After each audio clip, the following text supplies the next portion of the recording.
یوم دفاع شہدائے پاکستان آج ملک بھر میں ملی جوش و جذبے سے منایا جا رہا ہے۔ 6 ستمبر 1965 کو افواج پاکستان کے غیور فوجیوں نے اس پاک سرزمین کی خاطر اپنی جانوں کا نذرانہ پیش کر کے اس کا دفاع کیا اور بھارت کو منہ توڑ جواب دیا۔ ان غیور فوجیوں کی یاد میں ہر سال 6 ستمبر کو یوم دفاع پاکستان منایا جاتا ہے۔ یوم دفاع پر صدر پاکستان، نگراں وزیر اعظم، chairman joint chief of staff committee, service chief اور افواج پاکستان نے شہداء اور ان کے لواحقین کو زبردست خراج عقیدت پیش کیا۔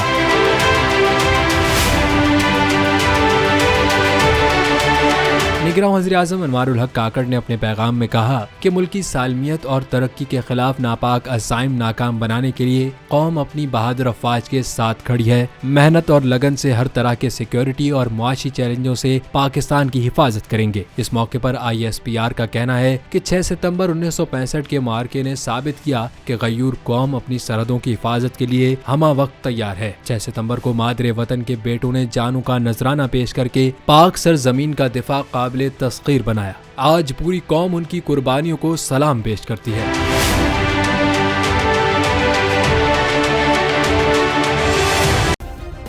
سبسکرائب کریں اور بیل دبائیں تاکہ کوئی خبر رہ نہ جائے۔